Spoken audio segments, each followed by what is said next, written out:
So this is Dr. Cresilius. I'm with Barnes Jewish Christian Medical Group, and I'm here today interviewing Desiree. Desiree's a unique person. She's worked at a nursing home for many years now as an activity aide, and she's a lovely person. I've talked with her. She's the one that goes from room to room when people are isolated like we are in COVID, making those visits to make sure they're not isolated, alone, too lonely. She plays cards with them. She does their nails. She does all sorts of nice things for them. But unfortunately, something happened to Desiree that all of us are afraid of. Back in the days when we didn't have to wear masks, when the CDC didn't tell us to wear masks, she was going from room to room without a mask and doing everything right.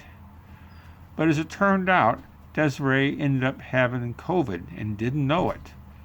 And in the process, she accidentally infected several people.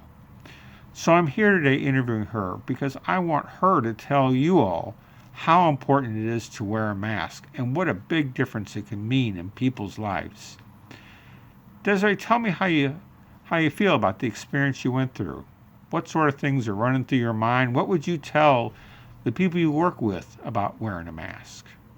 It is so very important to wear a mask and to wear it correctly. It is supposed to cover your whole face, your mouth and your nose. Wearing PPE is very important because you do not want to cross-contaminate anyone. To prevent cross-contamination, I wear all my proper PPE, mask, gloves, face shield, and gown, especially when I'm back on the COVID unit. I also practice good hand washing techniques. I wash my hands when I walk into the resident's room. I offer the residents to then wash their hands. After we do whatever activity we're going to do, I disinfect the supplies immediately. I also wash my hands after I leave the room. I feel like this is so very important because I don't want to get anybody sick and I don't want anybody to get me sick, and I don't want to take anything outside of this building to my family or friends or bring anything from the outside into this building. So I always just want to make sure that I'm using my PPE at all times. Thank you, Desiree. And now, a lot of us, when we leave work, we go out and have our own lives. What do you do when you're outside the building? How careful are you when you leave the building? Well, I have small children, so I'm extremely careful. When I get in my car, I wipe everything down with bleach. I disinfect my car. As soon as I get home, I immediately take a bath or a shower and immediately wash whatever clothing items I had on for that day. Thank you. And now we got all those social isolation rules being coming to a head now. They're going to open the county and open the city. Are you still going to be careful? Absolutely. You never can be too careful. I'm not going anywhere without a mask and my hand sanitizer, that's for sure. Thank you. And I want to thank you for having this brief conversation with me. It's hard to know we could infect somebody else, and unfortunately in your case, you accidentally infected somebody even though you did all the right things. We know much more now about how to prevent this virus. It's important though to keep up, right?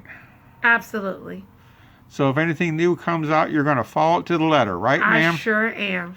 Okay. It's the only way we can keep ourselves from hurting other people. So earlier we were talking about that mantra. My mask protects you, and what does your mask do? Protects me. It protects everybody in this building. Yes, it does.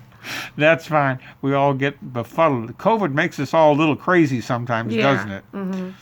But practice makes perfect. So remember the rules, read about them, keep up to date on everything you're being told. If you have questions, please ask. And what do you do when you see with somebody's nose hanging out of their mask? What do you tell them?